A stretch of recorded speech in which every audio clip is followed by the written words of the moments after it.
First up, what you need to do here is to open a browser, and then you just need to write Litematica, click Moderate Link or CurseForge, then go to versions, game versions, select latest one, and then download it, right? Save it to desktop.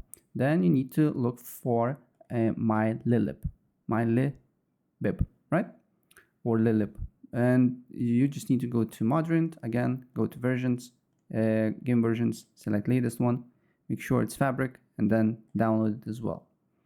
Then what you need to do here is to go to fabricmc.net, press download, download for Windows, save it here, then press on Fabric API, then download, and download latest version here, save it to your desktop.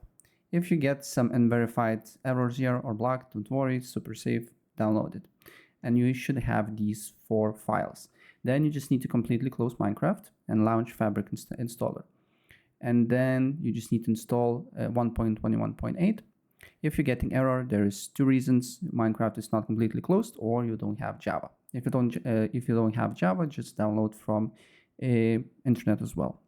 Next up, just open up Minecraft, right? Minecraft launcher, wait. Once you're on your Minecraft launcher, select Java Edition, select installations, then select Fabric Loader 1.21.8 and press on Open Installation folder.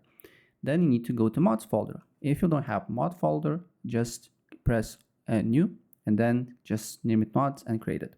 Then you just need to drag and drop these 3 files that we just downloaded, except Fabric installation, right? You can have it here, but it really doesn't matter.